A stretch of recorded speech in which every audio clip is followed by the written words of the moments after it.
Rosen direct যাব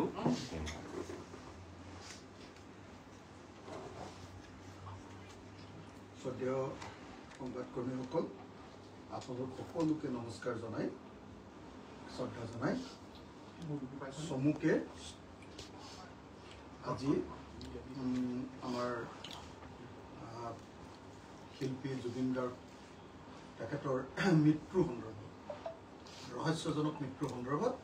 বা মুখ্যমন্ত্ৰী কোৱাৰ নিচিনাকৈ জুবিন গাৰ্গৰ হত্যা সন্দৰ্ভত যি তদন্ত চলি আছে সেই তদন্তই আচলতে ফলাফল দিবলৈ নিদিয়ে সেই তদন্তৰ ফলাফল কি হ'ব পাৰে মোৰ দৃষ্টিভংগীটো কেনেকুৱা আমাৰ ৰাইজৰ দলৰ অভিমতটো কেনেকুৱা তদন্তৰ গতিক লৈ আমাৰ কেনেকুৱা অভিমত এই সম্পৰ্কে আপোনালোকৰ লগত আমাৰ ভাৱখিনি বিনিময় কৰিব খুজিছোঁ প্ৰথম কথা আমি জুবিন গাৰ্গৰ ন্যায় জাষ্টিস ফৰ জুবিন গাৰ্গ বুলি যে লিখি আছে সকলোৱে আমি জুবিন গাৰ্গৰ ন্যায় মানে দুটা বস্তু বুজি জুবিন গাৰ্গৰ ন্যায় মানে এক BNSSৰ 103 সেকশন তাৰ মানে জুবিন গাৰ্গক যদি হত্যা কৰিছে তেতিয়া হলে হত্যাকাৰী লাইফ ইমপ্ৰিজনমেন্ট দিয়া ডেথ সেন্টেন্স দিয়া বা ফাঁসি কাঠত ওলোমোৱা মৃত্যুদণ্ড দিয়া অথবা লাইফ ইমপ্ৰিজনমেন্ট দিয়া এটোৱে জুবিন গাৰ্গৰ প্ৰতি প্ৰকৃত ন্যায় যদিহে এটো হত্যাকাণ্ড বুলি প্ৰমাণিত হয় অসমৰ মুখ্যমন্ত্ৰীয়ে যেহেতু এটো হত্যাকাণ্ড বুলি কৈ থৈছে গতিকে জুবিন গাৰ্গৰ ন্যায় মানে হ'ব লাগিব অভিযুক্তসকলৰ মৃত্যুদণ্ড অভিযুক্তসকলৰ ফাঁসি আৰু অভিযুক্তসকলৰ যাৱজ্জীৱন কাৰাদণ্ড এই তিনিটাৰ ভিতৰত দ্বিতীয়তে যদি জুবিন গাৰ্গৰ মৃত্যুটো হত্যাকাণ্ড বুলি প্ৰমাণিত নহয় যদি হত্যাকাণ্ড বুলি প্ৰমাণিত নহয় যদিহে এটো culpable homicide not amounting to murder হয় অৰ্থাৎ হেতু হত্যাকাণ্ড নহয় কিন্তু মৃত্যুৰ ফালে ঠেলি দিয়া হয় তেতিয়া হলে আমাৰ ভাৰতীয় ন্যায় সংহিতাৰ সেকশন 105 105 নম্বৰ ধাৰা অনুসৰি লাইফ ইমপ্ৰিজনমেন্ট যাৱজ্জীৱন কাৰাদণ্ড অভিযুক্তক যাৱজ্জীৱন কাৰাদণ্ড দিয়া হয় জুবিন গাৰ্গৰ প্ৰতি প্ৰকৃত ন্যায় মই ৰিপিট কৰি দিছো প্ৰত্যেকজন অসমীয়া মানুহে যে জুবিন গাৰ্গৰ মৃত্যুৰ ন্যায় বিচাৰিছে যি হেশটেগ জাষ্টিস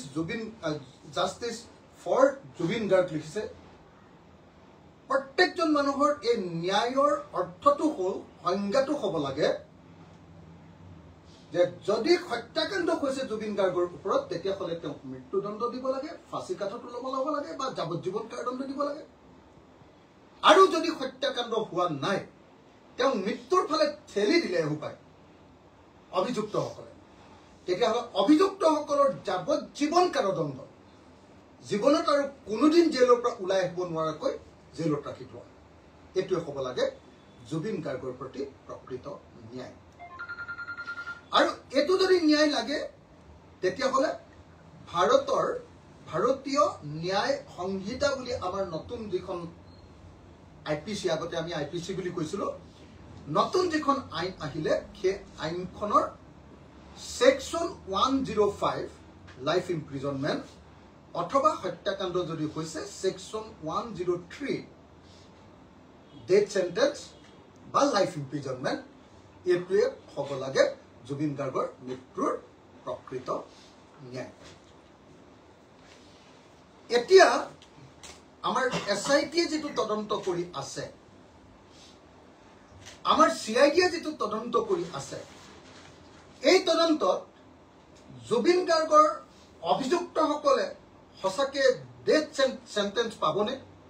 মৃত্যুদণ্ড পাবনে ফাঁসি তেওঁলোকক দিয়া হ'বনে অথবা তেওঁলোকে যাৱজ্জীৱন জেলত থাকিবলগীয়া পৰিস্থিতি হ'বনে হ'ব নেকি এইটোৱে হ'ল প্ৰকৃত অৰ্থত হিমন্ত বিশ্ব শৰ্মা চৰকাৰে জুবিন গাৰ্গৰ মৃত্যুৰ ন্যায় দিছে নে নাই এইটোৱে হ'ব মূল কথা যদি জুবিন গাৰ্গৰ মৃত্যুৰ সঁচাকৈ ন্যায় দিবলৈ হয় তেতিয়াহ'লে এই দুটাৰ ভিতৰত এটা হ'বই লাগিব এতিয়া আমি আপোনালোকক তদন্ত প্ৰক্ৰিয়াৰ মাজলৈ আহোঁ তদন্ত প্ৰক্ৰিয়াটো যেহেতু বিদেশত হৈছে মই আপোনালোকক জনাব খুজিছোঁ আপোনালোক সকলোৱে চাগে জানে যে তদন্ত প্ৰক্ৰিয়া যদি বিদেশত হয় তেতিয়াহ'লে ভাৰতৰ সংবিধানৰ ভাৰতৰ BNSSৰ ভাৰতীয় ন্যায়িক সংহিতাৰ ধাৰা 208 সেকশন 208ৰ অধীনত বিচাৰ হ'ব লাগে 208 offenses committed outside India by citizen of India আমাৰ ভাৰতৰ এজন নাগৰিকে যদি ভাৰতবৰ্ষৰ বাহিৰত এনেকুৱা ধৰণৰ হত্যাকাণ্ড বা এনেকুৱা ধৰণৰ ঘটনা ঘটাইছে তেতিয়াহ'লে 208 সেকশনৰ অধীনত এটো তদন্ত কৰিব লাগে আৰু যেতিয়া এনেকৈ যেতিয়া ভাৰতীয় মানুহ এজনে বা ভাৰতৰ বাহিৰৰ মানুহ এজনে কৰিবলৈ হ'লে আকৌ যদি ভাৰতৰ বাহিৰৰ মানুহ এজনে সিংগাপুৰত এতিয়া দুটা সেকশন জড়িত হৈছে এটা হ'ল ভাৰতীয় মানুহ অসমৰ প্ৰবাসীসকল অসমৰ পৰা যোৱাসকল আৰু হয়তো তাত ইয়াতখনৰ মানুহকো তাত জড়িত কৰিবলগীয়া হ'ব গতিকে বিদেশীও থাকিব যদি বিদেশী থাকে তেতিয়াহ'লে কি হ'ব তেতিয়াহ'লে আমি আৰু দুখন চুক্তি আৰু দুটা বস্তু ইয়াত জড়িত কৰিব লাগিব দ্য এক্সট্ৰাডিশ্যন এক্ট 1962 এক্সট্ৰাডিশ্যন এক্ট 1962 এখন আৰু দ্বিতীয়তে হ'ল MLAT তাৰ মানে মিউচুৱেল লিগেল এছিষ্টেন্স ট্ৰিটি আমাৰ ভাৰতবৰ্ষই বেলেগ দেশৰ লগত এই এনেকুৱা ধৰণৰ কি হয়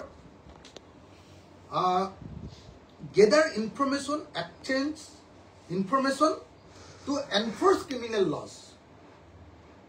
যদি কোনোবা বেলেগ দেশত যদি কিবা এনেকুৱা ধৰণৰ ঘটনা ঘটে ক্ৰিমিনেল যদি ঘটনা ঘটে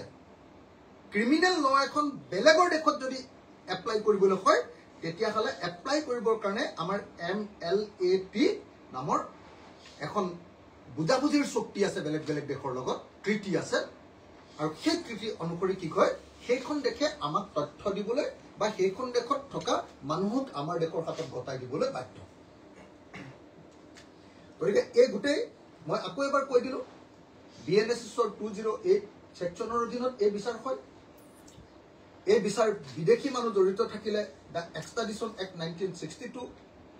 আৰু MLAT mutual legal assistance treaty এই তিনিটা বস্তুৰ আমাৰ অত্যন্ত প্ৰয়োজন আৰু বিদেশত হোৱা ঘটনাৰ কেনেকৈ বিদেশত গৈ তদন্ত কৰিব কালি আমি দেখিছিলোঁ HITৰ যিজন মুৰব্বী কি নাম আছিলে মুন্না প্ৰসাদ গুপ্তা মুন্না প্ৰসাদ গুপ্তাই কৈছে যে আমি আমাৰ এখতিয়াৰ নাই অসমৰ মুখ্যমন্ত্ৰীয়ে কৈছে যে আমাৰ এখতিয়াৰ নাই সিংগাপুৰত গৈ তদন্ত কৰা এতিয়া আমাৰ BNSSে কি কৈছে BNSSে যেটো কথা কৈছে BNSSৰ বিদেশত গৈ তদন্ত কৰা সম্পৰ্কে দুটা কথা কৈছে দুটা সেকশনত এটা হ'ল BNSSৰ 112 সেকশন আৰু আনটো হ'ল 114 সেকশন সেকশন 112 আৰু সেকশন 114 112 আৰু 114 112ত কি কৈছে আপোনালোকে চাব দেই letter of request to competent authority for investigation in a country or a place outside India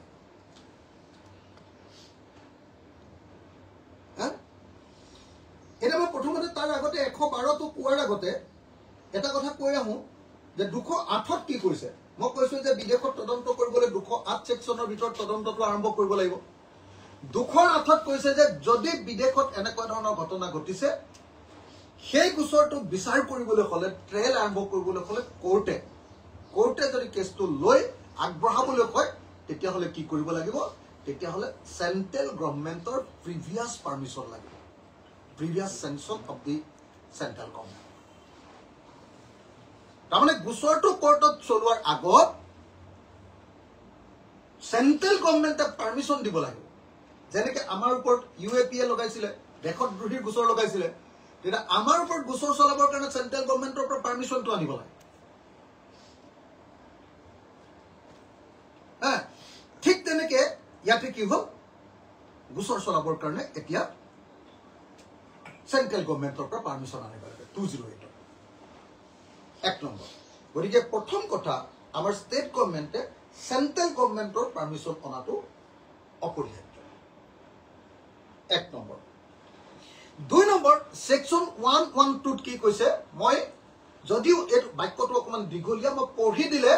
অসমৰ সব মানুহ আৰু আপোনালোক সাংবাদিকসকল 100% ক্লিয়াৰ হৈ যাব যে কেনেকৈ সিংগাপুৰত গৈ তদন্ত কৰিব লাগিব letter of request to competent authority for investigation in a country or place outside India ভাৰতবৰ্ষৰ বাহিৰত যদি তদন্ত কৰিব লাগে তেতিয়া হলে letter of request অনুৰোধ পত্ৰ কেনেকৈ দিব লাগে 112 সেকশন 112 1 এই কালি মুকেশ সাহু কি কয় মুকেশ সাহু কি আছিল মুন্না প্ৰসাদ গুপ্তা CID ৰ হেড আৰু হেডিয়াৰৰ হেড SIT ৰ হেড মুন্না প্ৰসাদ গুপ্তাই যেটো কথা কৈ আছে যে আমাৰ বিদেশত গৈ তদন্ত কৰাৰ কোনো অথৰিটি নাই হেতুৰ উত্তৰটো আপোনালোকে চাব দেই 112 if in the course of an investigation into an offense an application is made by the investigating officer or any officer superior in rank to the investigating officer ayojon but tatke damor jijon officer that evidence may be available in a country or place outside India any criminal court may issue a letter of request to a court or an authority in that country or place competent to deal with such request to examine orally any person supposed to be acquainted with the facts and circumstances of the case and to record his statement tar pisor tumok kaidem ki kole tetiale etiale Singapore governmentor pra jodi kiba khobor anibo lage তদন্ত যদি সহযোগিতা কৰিব লাগিব তেতিয়া হলে আমাৰ যিখন criminal কোৰ্টত এই কেছটো চলি আছে criminal court may issue a letter of request to the court or authority or an authority in that country কথাটো বুজিলে না আমাৰ মুন্না প্ৰসাদ গুপ্তাই পঠিওৱা চিঠিখনত কাম নহব আমাৰ CID এ পঠিওৱা চিঠিখনত কাম নহব হেতু কোৰ্টৰ জৰিয়তে যাব লাগিব কোৰ্টে সেইখন কোৰ্টলে তেওঁলোকৰ সেই এৰিয়াত পৰা কোৰ্টখনলে চিঠি পঠিয়াব লাগে নহলে বা তাৰ কম্পিটেন্ট অথৰিটি কোৰ্টে পঠিয়াব লাগিব চিঠিখন তেতিয়াহে সিংগাপুৰ গভৰ্ণমেণ্টে আপোনাৰ সহযোগিতা কৰিব এতিয়া আপোনালোকে কালি নিশ্চয় শুনিছিলে যে মুন্না প্ৰসাদ গুপ্তা ডাঙৰীয়াই কৈ আছে যে আমি এতিয়ালৈকে দুবাৰ চিঠি পঠিয়ালো প্ৰথম ঘটনা ঘটুতে হোম মিনিষ্ট্ৰীলে পঠিয়ালো আৰু তাৰ পিছত কি কৈছে আকৌ এবাৰ পঠিয়ালো অহা নাই কিন্তু আহিব লাগিব এনেকে কৈছে নিশ্চয় আমি সহাৰি পাম হোম মিনিষ্ট্ৰীৰ পৰা হেৰিয়ালে পঠিয়ালে বুলিও আমি গম পাইছো বুলি কৈছে কি কয় তো হাই কমিশনৰ অফিচলে পঠিয়ালে বুলিও কৈছে হেতু আমি গম পাইছো এনেকে কৈছে কিন্তু মই আপোনালোকক জনাব খুজিছো যে অসম চৰকাৰ যে সিৰিয়াস নহয় বিদেশত হোৱা এনেকুৱা ধৰণৰ গোচৰৰ ক্ষেত্ৰত লেটাৰ অফ ৰিকুৱেষ্ট যে কোৰ্টেহে পঠিয়াব লাগে সেই কথাটো এতিয়ালৈকে অসমৰ মানুহক কোৱা নাই বা তেওঁলোক এই ক্ষেত্ৰত সিৰিয়াস হৈ সেই কামটো কৰা নাই গতিকে মই ভাবো যে পুলিচে পঠিওৱা বা আইঅ'এ পঠিওৱা কোনো নটিছত যদি সিংগাপুৰত থকা কোনো মানুহ নাহে তেতিয়াহ'লে অসম চৰকাৰ বা ভাৰত চৰকাৰে একো কৰিব নোৱাৰে একোৱে কৰিব নোৱাৰে আহিবলৈ হলে এক্টৰ মতে কি কৰিব লাগিব ক্ৰিমিনেল কোৰ্টখন য'ত এই কেছটো চলি আছে সেই কোৰ্টৰ পৰা চিঠি যাব লাগিব তাৰ কোৰ্টলৈ প্লেচ অফ অকাৰেন্সৰ কোৰ্টলৈ নহ'লে বা তাৰ কম্পিটেন্ট অথৰিটিলৈ যাব লাগিব তেওঁলোকে চাগে কোৰ্টত জমা দিব এটা এই কামটো নকৰাকে যিটো তদন্ত চলাই আছে এই তদন্তই কোনো পধ্যে আমাৰ জুবিন গাৰ্গক ন্যায় দিব নোৱাৰে গ্যাৰান্টি এইটো গ্যাৰান্টি আছে আৰু অকল কোৰ্টৰ চিঠি পঠিয়ালে নহব কোৰ্টত পোৱা এভিডেন্স বিলাক সেই মানুহকেইজন যে বিচাৰিছে আমি এইকেইটা প্ৰমাণ পাইছো আমুক অভিযুক্তই এনেকুৱা ষ্টেটমেণ্ট দিছে কাৰণে এই মানুহজনক লাগে এই বুলি তাৰ লগত ডকুমেণ্টটো পঠিয়াব লাগে কিন্তু এতিয়া মুন্না প্ৰসাদ গুপ্তাই আপোনালোকক কি ক'লে এছআইটি ক্ষেত্ৰজনে আপোনালোকক কি ক'লে নিজে মনত পেলাওক আপোনালোকে সাংবাদিকসকলে নিজে মনত পেলাওক তেখেতে কৈছে যে আমি হোম ডিপাৰ্টমেণ্টলৈ চিঠি দিছো আৰু ইণ্টাৰেষ্টিংলি হোম ডিপাৰ্টমেণ্টলৈ নহয় এই ঘটনা ডেফিনেটলি এক্সটাৰ্নেল এফেয়াৰ্ছ মিনিষ্ট্ৰীয়ে দিব লাগিব একদম ক্লিয়াৰলি লিখি থোৱা আছে যে আমাৰ নডেল ডিপাৰ্টমেণ্টটো কিন্তু এক্সটাৰ্নেল এফেয়াৰ্ছ মিনিষ্ট্ৰী আৰু আপোনালোকে সকলোৱে জানে যে এই যিখন ছিংগাপুৰত যিখন হেৰি পাতিছিলে নৰ্থ ইষ্ট ফেষ্টিভেল পাতিছিলে সেই ফেষ্টিভেলখন প্ৰেজেণ্ট কোনে কৰিছিলে কোনে পাতিছিলে আমাৰ ভাৰতবৰ্ষৰ এক্সটাৰ্নেল এফেয়াৰ্ছ মিনিষ্ট্ৰীয়ে যদি আপোনালোকে মোক বিশ্বাস কৰা নাই মই তেতিয়াহ'লে আপোনালোকক ফটোখনেই দেখুৱাই দিব পাৰোঁ এক্সটাৰ্নেল এফেয়াৰ্ছ মিনিষ্ট্ৰীৰ মানে আপোনালোকে যিকোনো এতিয়া হেৰিয়াৰ নৰ্থ ইষ্ট কি কয় আপোনাৰ নৰ্থ ইষ্ট আপোনাৰ ভাইটি এখন দেছো ফটোখন মই দেখুৱাই দিওঁ যে নৰ্থ ইষ্ট ফেষ্টিভেলৰ যি এডভাৰটাইজমেণ্ট আপোনালোকে চাওক এই এডভাৰটাইজমেণ্ট এয়া জুবিন গাৰ্গৰ প্ৰগ্ৰেমটোৰ এডভাৰটাইজমেণ্ট হয়নে বাৰু চাওক আপোনালোকে এয়া জুবিন গাৰ্গৰ প্ৰগ্ৰেমটোৰ এডভাৰটাইজমেণ্ট এইটো নৰ্থ ইষ্ট হেৰিয়াৰ এইটো চাবই নালাগে এক্সটাৰ্নেল এফেয়াৰ্ছ মিনিষ্ট্ৰীৰ ৱেবছাইটতো গৈ চাওক আপোনালোকে একেখনেই আছে তাক কোনে কোনে স্পন্সৰ কৰিছে আপোনালোকে নিজে চাব দেই আপোনালোকে কোনে কোনে স্পন্সৰ কৰিছে যদি চাই তেতিয়াহ'লে আপোনালোকে দেখিবলৈ পাব এইখন চব এইখনত কোন আছে Ministry of External Affairs, Government of India, High Commission of India, Singapore, presence. এই দুটা হয় না নহয় আপোনালোকে চাই লওক নিজে হেৰি কৰি চাই লওক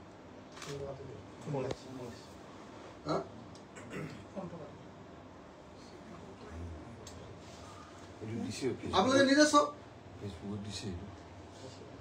এই ফেষ্টিভেলটো আজি আমি চবে শ্যাম কানুক ধৰি আছো হয় শ্যাম কানু একদম অপৰাধী হয় কি কয় অভিযুক্ত হয় কিন্তু এই এক্সটাৰ্নেল এফেয়াৰ্ছ মিনিষ্ট্ৰীয়ে এখন পাতিছিলে মিটিংখন পাতিছিলে কোনে মিটিংখন পাতিছিলে হাই কমিশ্যন অফ ইণ্ডিয়া ছিংগাপুৰে প্ৰেজেন্স মিটিংখনত পইচা কোনে দিছিলে চাওক পইচা দিছিলে চাওক এইটো চাওক গভৰ্ণমেণ্ট অফ আছাম অশোক কি কয় স্তম্ভ অশোক স্তম্ভলৈ এয়া গভৰ্ণমেণ্ট অফ আছাম হয়নে নহয় আপোনালোকে নিজে চাই লওক এইটোতো এতিয়া ধৰিব পাৰিছেনে গভৰ্ণমেণ্ট অফ আছাম হয়নে নহয় চাই লওক government of Assam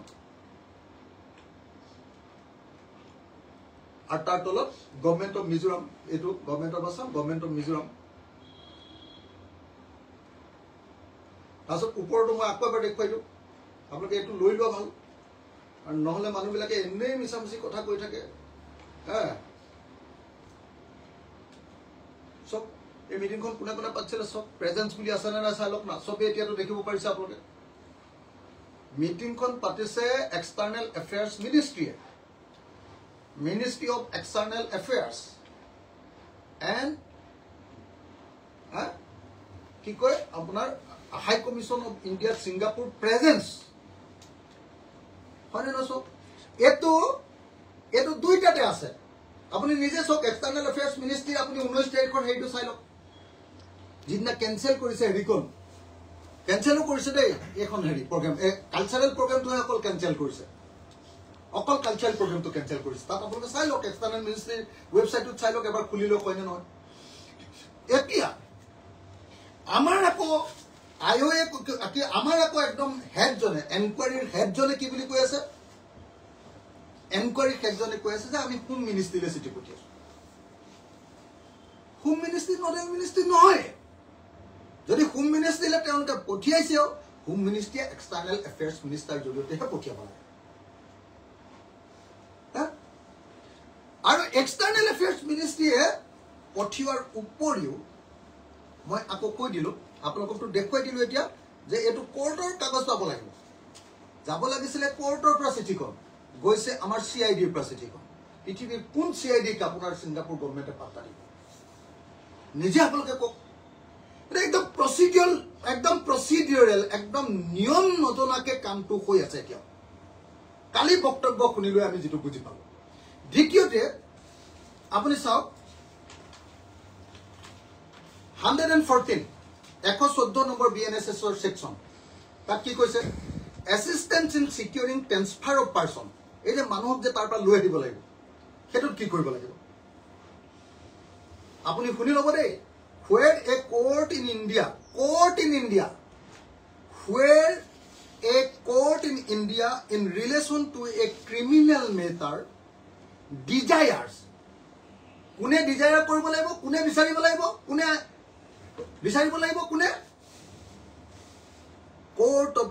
to a criminal কি কয় a court of India এখন কোর্টে বিচাৰিব লাগিব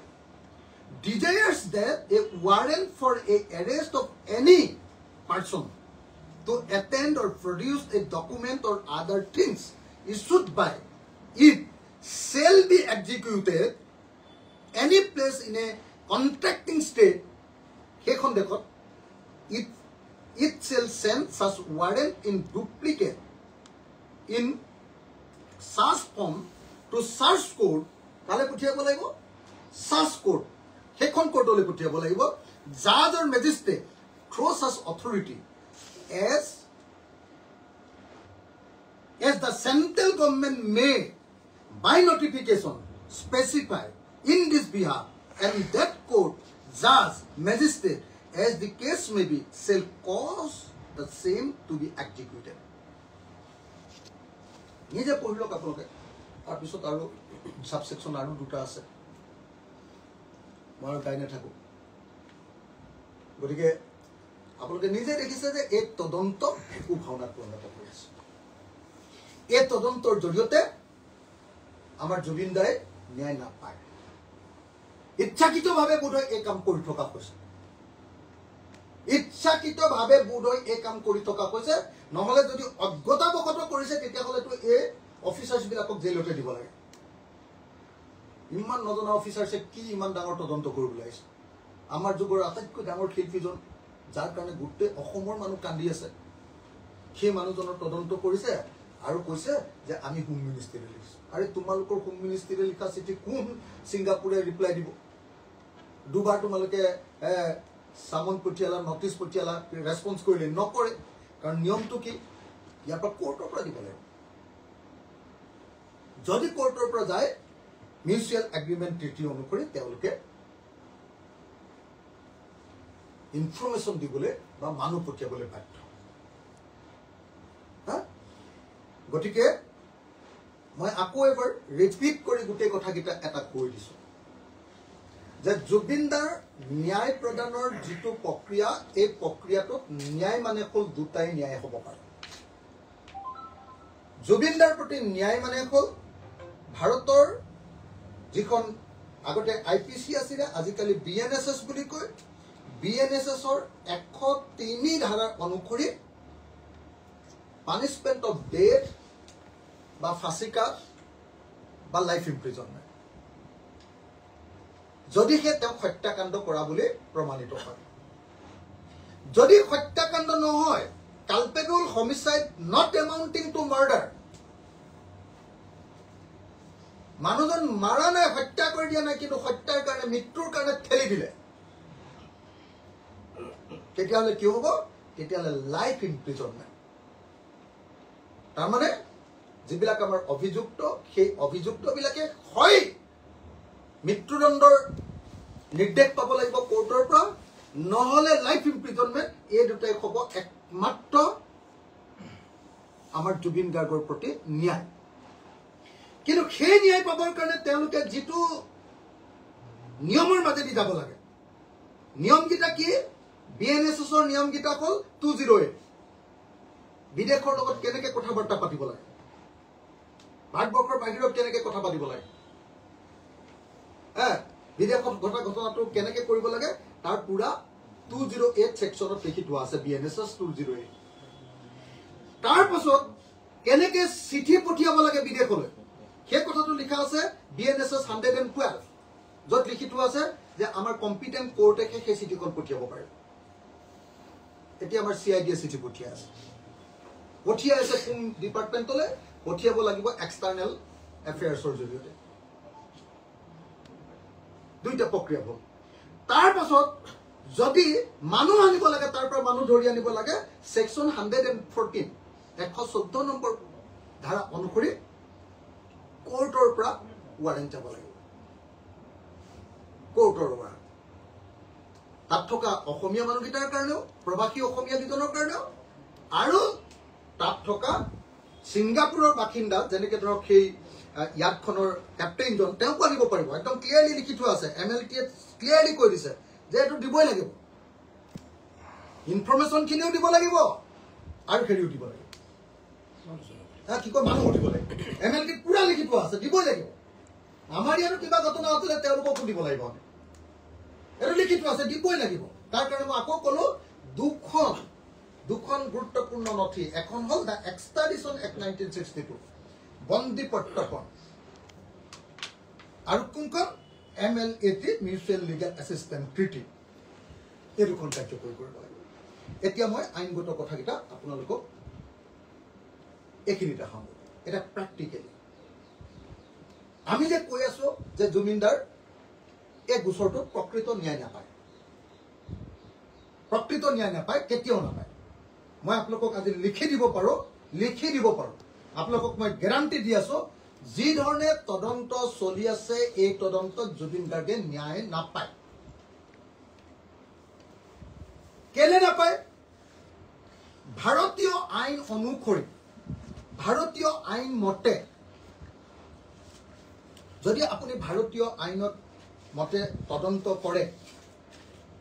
তেতিয়াহ'লে কি হ'ব লাগে জানেনে তেতিয়াহ'লে প্ৰথম কথাটোৱে হ'ল যে ভাৰতীয় আইনত প্লেচ অফ অকাৰেন্সত গৈ তদন্ত কৰিবই লাগিব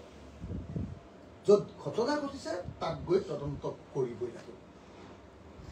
আমাৰ ভাৰতীয় আইনে ঘটনা ঘটাৰ ঠাইত তদন্ত নকৰাকৈ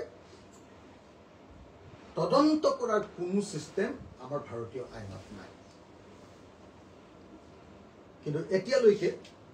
আপোনালোকে নিশ্চয় দেখিছে যে ছিংগাপুৰলৈ গৈ তদন্ত কৰাৰ এখতিয়াৰ আমাৰ নাই বুলিহে মুখ্যমন্ত্ৰীও কৈ আছে আৰু SITৰ চিফজনেও কৈ আছে যে আমাৰ তদন্ত কৰাৰ অধিকাৰী নাই এখতিয়াৰে নাই বুলি কৈছে কৰ্তৃত্বই নাই বুলি কৈছে এইটো মিছা কথা কৰ্তৃত্ব পুৰা আছে মই কেনেকৈ কৰ্তৃত্ব আছে আপোনালোকক অলপ আগতে দেখুৱাই আহিলো এক্সট্ৰাডিশ্যন এক্ট 1962 MLAT এই দুখনৰ জৰিয়তে আৰু ভাৰতীয় আইন ব্যৱস্থাৰ জৰিয়তে কেনেকৈ যাব লাগিব তাৰ কাৰণে দেখুৱাই আহিলো কৰ্তৃত্ব আছে এতিয়া কৰ্তৃত্ব আছে যে এই যে প্লেচ অফ অকাৰেন্সলৈ যে যাব লাগিব ভাৰতীয় আইন অনুসৰি CRPCৰ কোডটো এনেকুৱা সিস্টেম নাই যে প্লেচ অফ অকাৰেন্সত নোযোৱাকে তদন্ত কৰিব পাৰে কোনোবাই কৈ আছে হেৰি হ'ব নেকি তদন্ত কি বুলি কৈছে অনলাইনত হ'ব নেকি তদন্ত কি কৈ আছে ভিডিঅ' কল কৰি হ'ব নেকি পৃথিৱীৰ কোনো আইনত এইটো নাই প্ৰথমতে তদন্তটো হ'ব লাগিব তদন্ত এনকুৱাৰী ইনভেষ্টিগেশ্যন এটা এই ইনভেষ্টিগেশ্যন কৰিবলৈ ক'লে য'ত ঘটনা ঘটিছে তালৈ যাব লাগিব প্ৰথম নাম্বাৰ 1 তালৈ গৈ এই যে এজন মানুহৰ পৰা ষ্টেটমেণ্ট ল'ব ষ্টেটমেণ্ট ল'ব হা ষ্টেটমেণ্টটো যে ল'ব ষ্টেটমেণ্টটো লওঁতে এওঁলোকে কৈ আছে যে আমাৰতো অধিকাৰ নাই তেওঁলোকে যি দিব আমাক সেইটোৱে ল'ম সেইটো নহয় ষ্টেটমেণ্টটো তেওঁলোকৰ অফিচাৰে ল'ব আমাৰ অফিচাৰ সন্মুখত বহি থাকিব আমাৰ অফিচাৰৰ সন্মুখত এই ঘটনা হ'ব তেতিয়া সেইটো বিজ্ঞান হ'ব হা কিন্তু এতিয়ালৈকে কি কৈ আছে অসম চৰকাৰৰ গা এৰা দিয়া মনোভাৱ যে আমাৰ কৰ্তৃত্ব নাই মুখ্যমন্ত্ৰীও কৈছে কি কৰ্তৃত্ব নহয় কি বুলি কৈছে এক্টিয়াৰ নাই আমাৰ কৰ্তৃত্ব মানে অসমীয়াটো কৰ্তৃত্ব এক্টিয়াৰ নাই মুখ্যমন্ত্ৰীও কৈছে আৰু আমাৰ chief of the investigation officer তেওঁ কৈছে যে আমাৰ এক্টিয়াৰেই নাই গতিকে মই ভাবোঁ যে জুবিন গাৰ্গৰ এই তদন্তই কেতিয়াও ন্যায় নাপায় নাম্বাৰ 1 নাম্বাৰ 2 যিকোনো এজন আপুনি এডভোকেটক সোধক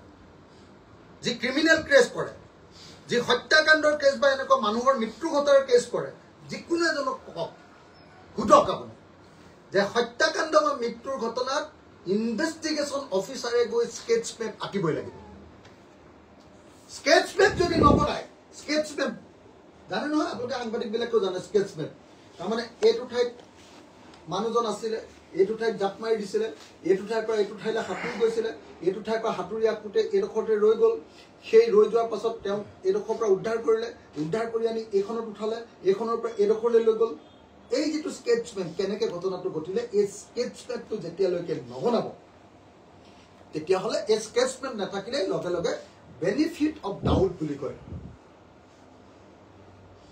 একদম বেনিফিট লাভ কৰি যাব যে কেছটোত যিকোনো প্ৰকাৰে অভিযুক্ত খালাচ হৈ যাব একুইটেল খালাচ কোনো পধ্যে ফচাব নোৱাৰে কাৰণ স্কেচ পেপে নাই সদায়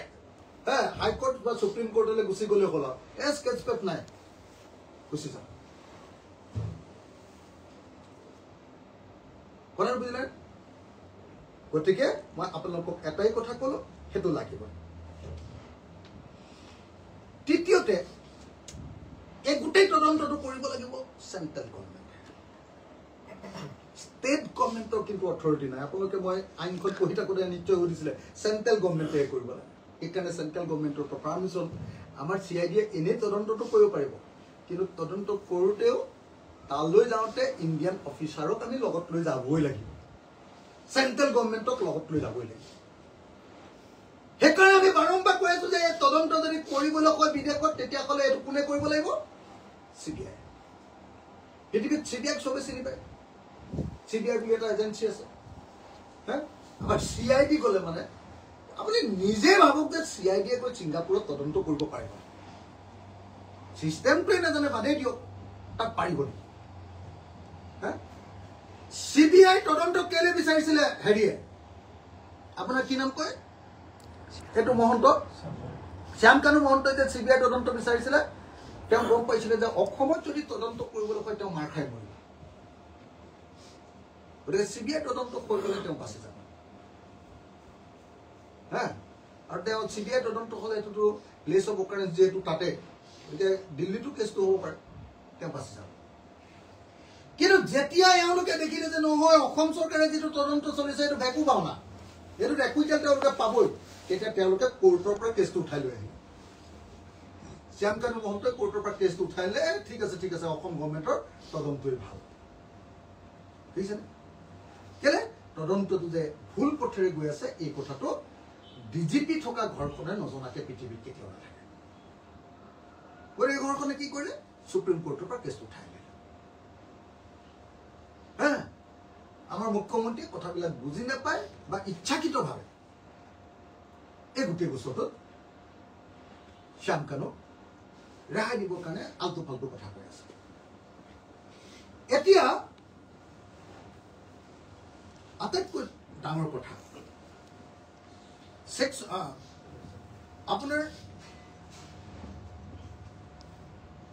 আপোনালোকক মই এটা কথা ক'লো দুটা কথা ক'লো এতিয়ালৈকে এইটো কথা প্লেচ অফ অকাৰেঞ্চ ঘটনা ঘটা ঠাইত গৈ তদন্ত কৰিব লাগিব 2 নম্বৰ কথাটো ক'লো তদন্ত এলেকাত স্কেচ মেপ কৰিব লাগিব 3 নম্বৰ কামটো কি কৰিব লাগিব জানে নাই 3 নম্বৰ কামটো এই ইয়াচ্ছৰ কেপ্টেইনজনৰ হেৰিটোতো আনিবই CCTV কেমেৰাটোতো আনিবই লাগিব ফুটেজটো ইয়াছৰ কেপ্টেইনজনৰ ষ্টেটমেণ্ট লোৱাটো বাধ্যতামূলক নহ'লে এনেই বাচি যাব কেছটো ইয়াছত থকা আন মানুহবিলাকৰ ষ্টেটমেণ্ট লোৱাটো বাধ্যতামূলক নহ'লে এনেই বাচি যাব তেওঁ ৰেস্কিউ টিমটো এই যে উঠাই আনিছে জুবিন গাৰ্গক সেই টিমটো যিবিলাকে ৰেস্কিউ কৰিছিলে তেওঁলোকৰ ষ্টেটমেণ্ট ল'বই লাগিব তেওঁলোকেতো কৈ আছে যে নাই আমি ছিংগাপুৰৰ মানুহৰতো কোনো হেৰি ল'বলৈ আমাৰ অধিকাৰ নাই আৰে য'ত ঘটনাটো ঘটিছে যাক মানুহজন যে মৰিছে মানুহজনৰ যে মৃত্যু ঘটিছে যিজন মানুহে উদ্ধাৰ কৰি আনিছে তেওঁ ষ্টেটমেণ্ট ল'বই লাগিব উদ্ধাৰ কৰি আনি যে তেওঁ যে আপোনাৰ এনেকে বহুত যে হেৰি কয় পাম্পিং যে কৰিছে সেইটো কৰা মানুহকেইজনৰ ষ্টেটমেণ্ট ল'ব লাগিব পুলিচ যিবিলাকে উদ্ধাৰ কৰিবলৈ আকৌ ৰেস্কিউ টিম আৰু পুলিচ তেওঁলোকৰ ল'ব লাগিব এম্বুলেন্সখনৰ মানুহজনৰ ষ্টেটমেণ্ট ল'ব লাগিব কোন সময়ত মৰিলে সেইটো ষ্টেটমেণ্ট ল'ব লাগিব যদি ডাক্তৰৰ ওচৰত গৈ মৰিছে ডাক্তৰৰ ষ্টেটমেণ্ট আকৌ ডাক্তৰৰ ষ্টেটমেণ্ট ল'লেও নহ'ব ডাক্তৰে যে ডেথ চাৰ্টিফিকেট আৰু হেৰিখন দিছে এইটো কি ৰিপৰ্ট বুলি কয় মৰণোত্তৰ পৰীক্ষাটো পোষ্টমৰ্টেম ৰিপৰ্ট দিয়া মানুহজনৰ ষ্টেটমেণ্ট ল'ব লাগিবই নহ'লে কেছতটো কেতিয়াও নফচে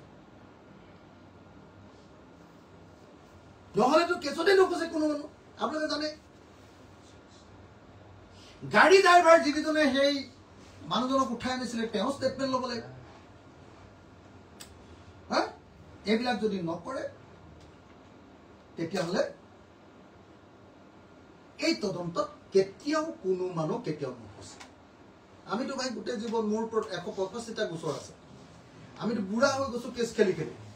হা আমাক যিমান বিজেপি চৰকাৰে কেছ লগাইছে আজিৰ দিনটো পৰ্যন্ত মই MLA ক'লো যিকোনো এজন MLA নিজৰ কেছকেইটা উঠাই ল'লেহেঁতেন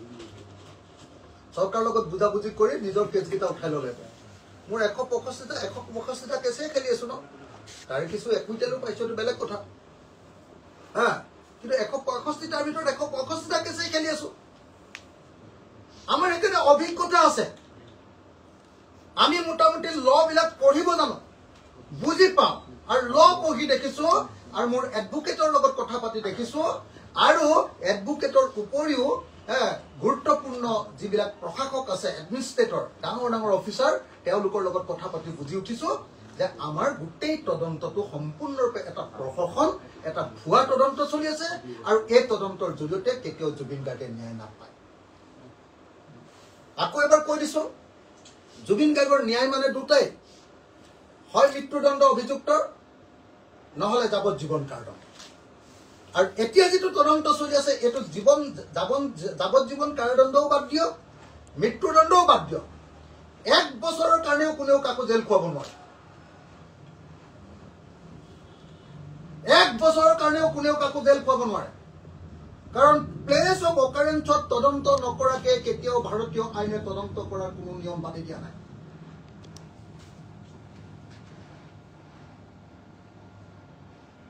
স্কেচপেন নকাকে কোনো মৃত্যু বা হত্যাকাণ্ডৰ ঘটনা তদন্ত কৰাৰ কোনো নজিৰ ভাৰতীয় আইনত নাই বিচাৰ ব্যৱস্থা ঘটনা ঘটাত ঠাইত মানুহবিলাকৰ ষ্টেটমেণ্ট নোলোৱাকে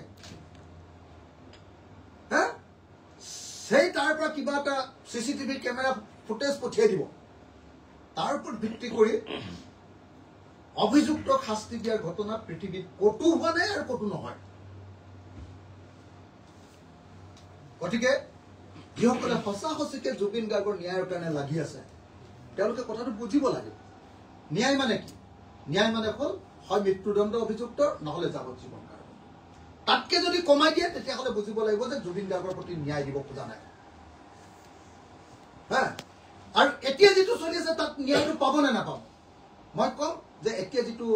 তদন্ত চলি আছে তাত মই 10ৰ ভিতৰত 0 দিম ন্যায় নাপায় 0 কেলে তাৰ কাৰণে যিটো প্ৰচেছত তদন্ত কৰিবৰ কাৰণে যাব লাগে থ্ৰু কোৰ্ট সেই প্ৰচেছ এতিয়ালৈকে অৱলম্বন কৰা নাই 1 নম্বৰ চেন্ট্ৰেল গভৰ্ণমেণ্টৰ পাৰ্মিশ্যন বাৰ দুদিনৰ পিছত ল'লে বুলি ধৰিলো কিন্তু প্লেচ অফ অকাৰেঞ্চত গৈ তদন্ত কৰা, স্কেটছ মেপ পকা, তাত গৈ ষ্টেটমেণ্ট লোৱা, এইটো নকৰাকে পৃথিৱীৰ কোনো হত্যাকাণ্ড, পৃথিৱীৰ কোনো মৃত্যুদণ্ডৰ ঘটনাত কেতিয়াও কাকো জেল দিব নোৱাৰে, শাস্তি দিব নোৱাৰে। মই লিখি দিছোঁ আপোনালোকক, আজি লিখি দিছোঁ। তদন্ত যদি এনেকৈ হয়, এই প্ৰেছ মিটৰ পাছত যদি তদন্ত বদলি নহয়, অসমৰ মানুহে যদি এই প্ৰেছ মিটৰ পাছত যদি তদন্ত সঠিক দিশত আগবঢ়াবলৈ গভৰ্ণমেণ্টক যদি হেঁচা নিদিয়ে, এনেই জুবিনৰ অনুৰাগী কৈ থাকিলে নহ'ব। হে, বহুত অনুৰাগী আকৌ কৈ আছে বোলে আমি পলিটিচিয়ানবিলাকে মাত মাতিব নালাগে। আমি যদি মাত মাতিব নালাগে, কোনে মাত মাতিব? তোমালোকেতো গভৰ্ণমেণ্টৰ বিৰুদ্ধে মাতেই নামাতা। এনেই জাষ্টিছ জুবিন গাৰ্গ বুলি লিখি দিলে গভৰ্ণমেণ্টে তোমাক ন্যায় দিব নেকি? হে, গভৰ্ণমেণ্টক প্ৰেছাৰ দিব লাগিব, কথাবিলাক উদঙাই দিব লাগিব, কথাবিলাক ধৰিব লাগিব। কিছুমানে লিখি আছে বোলে বোলে পলিটিচিয়ানে মাত নামাতিবা। হিমন্তই তাৰমানে চব পলিটিক্স কৰি থাকিব, আমি মাত মাতিব নালাগে। সেইটোৱে, হিমন্তক তুমি মাত নামাতিবা বুলি কোৱাচোন একবাৰ চাওঁ। মই চাওঁ তোমাৰ কথা শুনে নে নুশুনে। আমিতো তোমালোকে কোৱা মতে একো মতা নাই। হিমন্তই তোমাক নমতাকে চাওঁ। এইবোৰ পলিটিক্স, ভাল পলিটিক্স নহয় দেই। চবেই মাত পাতিলে, অখিল গগৈ যদি মাত নামাতে, প্ৰথমটোতো তদন্তৰ কাৰণে কোনে মাত পাতিলে? যদি মাতেই নামাতে, কোনে মাত পাতিব? বা ইজন বা সিজনে যদি মাত নামাতে, কোনে মাতিব? সেইকাৰণে মই আপোনালোকক এটা কথা কৈ দিলো যে সঁচাকৈ জুবিন গাৰ্গৰ তদন্তৰ যদি প্ৰকৃত ন্যায় পাব লাগে, তেতিয়াহ'লে সেই তদন্তৰ ন্যায় পাবলৈ হ'লে স্পষ্ট ৰূপত অসম চৰকাৰক হেঁচা প্ৰয়োগ কৰিব লাগিব। এনে জুবিনৰ অনুৰাগী কৈ থাকিলে নহ'ব। যদি সঁচাকৈ তদন্তৰ ন্যায় পাব লাগে, চৰকাৰক হেঁচা দিব লাগিব, সঠিক তদন্ত কৰিবলৈ বাধ্য কৰিব লাগিব, কোৰ্টৰ জৰিয়তে নটিচ জাৰি কৰিবলৈ বাধ্য কৰিব লাগিব, আৰু প্লেচ অফ অকাৰেঞ্চলৈ গৈ ভালকে তদন্ত কৰাৰ ব্যৱস্থা কৰাব লাগিব। কেৱল আৰু কেৱল তেতিয়াহে প্ৰকৃত তদন্ত। কিন্তু এই চৰকাৰে তদন্ত কেতিয়াও সঠিককৈ কৰিব বুলি মই নাভাবোঁ। কেলে? যিবিলাকে জাষ্টিছ ফৰ জুবিন গাৰ্গ বুলি লিখিছে, তেওঁলোককো ধৰি নি থানাত ৰাম কোবন দিছে। যিবিলাকে প্ৰতিবাদ কৰিবলৈ আহিছে, তেওঁলোকৰ মূৰটো ফালি দিছে। যিবিলাকে প্ৰতিবাদ কৰিবলৈ আহিছে, হাতখন ভাঙি দিছে। অলপ আগতে হেৰি দাসৰ মাকে ফোন কৰিছিলে, কি কয় আমাৰ ভিক্টৰ দাসৰ। ভিক্টৰৰ ওপৰত ইতিমধ্যে NSA লগাই দিলে। আপোনালোকে চাগে নিউজে কৰা নাই এতিয়ালৈকে। কালি ভিক্টৰৰ ওপৰত NSA লগাই দিলে। অকল ভিক্টৰৰ ওপৰতে লগাইছে, বেলেগ কাৰো ওপৰত লগা নাই। ভিক্টৰৰ ওপৰত কালি নে পৰহি লগালে। কালি মোক ফোন কৰিছিলে, আজি মোক ক'লে পৰহি লগালে। ভিক্টৰৰ ওপৰত NSA লগাই দিলে। মাকে কৈছে ভিক্টৰৰ ওপৰত NSA লগালে, তেওঁলোকলৈ খেদি আহি গ'ল। আৰু কাৰো ওপৰত লগা নাই, অকল এজনৰ ওপৰত বুলি মাকে কৈছে। অকল এজনৰ কৈছে, আৰু কাৰো লগত। মই সুধিছো যে অজয় ফুকনৰ ওপৰত লগালে? নাই, লগা নাই। অকল হেৰিয়ৰ ওপৰত লগাইছে, ভিক্টৰ। গতিকে মই আপোনালোকক এটাই কথা কৈ দিলো, আপোনালোকে দেখিছে চাগে যে অভিযুক্ত জুবিন গাৰ্গৰ অভিযুক্তৰ প্ৰতি নৰম আৰু জুবিন গাৰ্গৰ ন্যায় বিচৰাৰ প্ৰতি গৰম। এইটোৱে হ'ল এই মুহূৰ্তত হিমন্ত বিশ্ব শৰ্মা চৰকাৰৰ নীতি। কাৰোবাৰ হাত ভাঙিছে, কাৰোবাৰ ভৰি ভাঙিছে, কাৰোবাৰ মূৰ ফালি দিছে, কাৰোবাক NSA লগাইছে।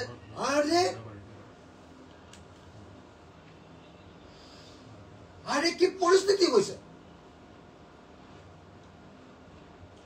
গতিকে মই আপোনালোকক অনুৰোধ কৰিছো যে জুবিন গাৰ্গৰ যদি প্ৰকৃত ন্যায় পাব লাগে, আমি ৰাজপথলৈ ওলাব লাগিব, আমি মাত পাতিব লাগিব,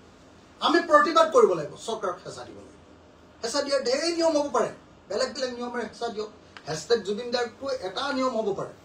কিন্তু সেইটোতো কেতিয়াও সিদ্ধান্ত নাহে বুলি মই কনফাৰ্ম। আৰু যে কোনোবাই কৈছে এই ৰাজনীতি কৰা মানুহে মাতিব নালাগে, আমি বহি দিম তেতিয়া এটা শব্দও নোলাব। আৰু 10 দিনৰ পাছত এইবিলাক কৈতো লাভ নাই। চবেই মাতিব লাগিব, ৰাজনীতি কৰা মানুহো মাতিব লাগিব, সংগঠন কৰা মানুহো মাতিব লাগিব, জুবিন গাৰ্গৰ অনুৰাগীও মাতিব লাগিব, জুবিন গাৰ্গক ভাল পোৱা মানুহো মাতিব লাগিব, জুবিন গাৰ্গৰ পৰিয়ালৰ মানুহো মাতিব লাগিব। তেতিয়াহে ৰিজাল্টটো আহিব। চবেই কিন্তু সাংবাদিকও মাতিব লাগিব কিন্তু মুখ্যমন্ত্ৰীয়ে কৈছে যে বিজেপি চৰকাৰে ন্যায় দিলে বুলিয়ে কৈছে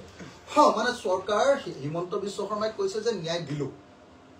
দিলো মানে কি কলে আমি সিদ্ধাৰ্থ চক্ৰক কেৰিয়াৰ গ্ৰেপ্তাৰ কৰো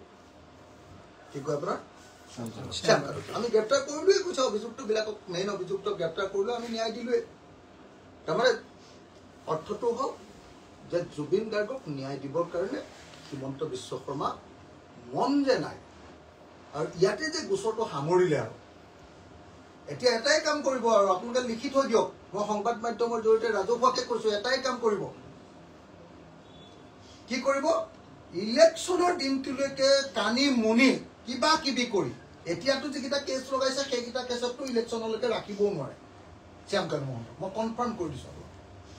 সেইকাৰণে তেওঁলোকে ইডি লগাইছে যে এই হেৰিয়াৰ কেছটো পইচাৰ কেছটো অৰ্থনৈতিক হেৰিয়াৰ বেলেগ একো কাৰণ নহয় আচল কেছটো ভালকে তদন্ত নকৰি এনেই যেনে তেনে তেওঁলোকে ইলেকশ্যনৰ সময়লৈকে খালি ৰাখি থব আৰু ইলেকশ্যনৰ পিছদিনা খুটুককে ওলাব ৰাকেশ পাল যে ওলাই গ'ল কোনোবা এতিয়া মনত ৰাখিছে নেকি কিবা শাস্তি হ'ল নেকি এই যে APSC কেলেংকাৰীত যে গোটেই কেলেংকাৰীত কৰা অফিচাৰবিলাকে আকৌ চাকৰি পাবৰ কাৰণে যে অৰ্ডাৰ দি দিলে এটা কোনোবা অসমত কিবা প্ৰতিক্ৰিয়া হৈছে নেকি মই খাটাংকে কৈছো আপোনালোকে চাই থাকক হিমন্ত বিশ্ব শৰ্মাই যিটো ৰাজনীতি কৰিছে এই ৰাজনীতিটো অকল এটাই হ'ব ইলেকশ্যনৰ দিনটোলৈকে ইলেকশ্যনৰ দিনলৈকেও নাৰাখিলেহেঁতেন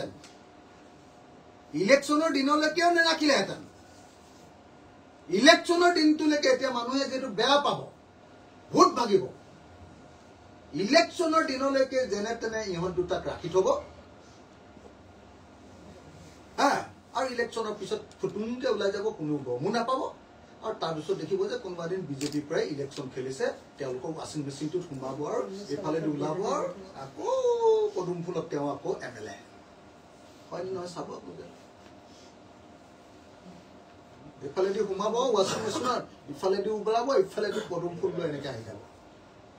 হয় নহয় চাব এইটোৱে বেলেগ একো নাই এই তদন্তৰ ৰিজাল্ট এইটোৱে হয়নে নহয় আপোনালোকে চাই ল'ব হয়নে নহয় মই কোৱা কথাবিলাক বহুতে বেয়া পায় এই বেছি কয় বুলি কয় হয়নে নহয় আপোনালোকে চাই ল'ব প্ৰত্যেকটো কথা APSC যি কৈছিলো উত্তৰ কাছাৰ কেলেংকাৰী আৰিজ খান কলৈ গ'ল এতিয়া আৰিজ খান কলৈ গ'ল হিমন্ত বিশ্ব শৰ্মাই কেলে CBI দিব খোজা নাই কেলে মোক ফচাব কৈছে যে ইহে CBI বিচাৰিছে আৰু হাইও খুজিছে কি কয় শ্যামকানুও খুজিছে বুলি কেলে কৈছে CBI নিদিলে তদন্ত নহ'ব একোৱেই নহ'ব মই কৈ দিলো একোৱেই নহয় তদন্ত CBI দিলেতো ইণ্টাৰপল লগাই অলপ কিবা কিবি কৰিব পাৰিব নহ'লে একো নহয় সেইকাৰণে মই ভাবো যে জুবিন গাৰ্গৰ ন্যায় বিচৰা প্ৰত্যেকজন নাগৰিকে কথাবিলাক বুজি উঠা দৰকাৰ আৰু মোৰ পিনৰ পৰা ৰাইজৰ দলৰ তৰফৰ পৰা আমাৰ অভিমত ব্যক্ত কৰি দিলো পিছত আকৌ আমাক কৈ আছে যে পলিটিচিয়ানবিলাকে মাত পাতিব নালাগে আমি নেমাতি মুখখন বন্ধ কৰি দিম পিছত ক'ব কোনে এইবিলাক কথা কোনে কওঁ মই বাৰু পলিটিচিয়ান নহয় মই বাৰু আন্দোলনকাৰী যাক কয় কি মইতো বাৰু হেৰি সংগ্ৰামী মানুহ তেওঁলোকৰ মতে আন্দোলনজীৱী মই বাৰু হেৰিয়ে মইতো বাৰু মোক নক'বলৈ ক'লেও লাভ নাই মইতো যিটো ক'ব লাগে কমেই পৃথিৱীত মোক কোনো ৰখাব নোৱাৰে আপোনালোকে জানে মই য'ত ক'ব লাগে কমেই আৰু ভাল পায় বেয়া পায় সেইটো কোনো একো লাভ নাই হিমন্ত বিশ্বই আটাইতকৈ বেয়া পাইছে মই কথা কোৱাৰ কাৰণে মই আৰু ক'ত কেয়াৰ কৰা মানুহ বুঢ়া হ'লো আৰু খেতিয়ে কৰিবলৈ হ'ল বুঢ়া বয়সৰ এতিয়া প্ৰতিবিলাক আছে এইখিনি কথাই ক'লোঁ ধন্যবাদ মোৰ কথাখিনি শেষ হৈছে আপোনালোকৰ কিবা প্ৰশ্ন থাকে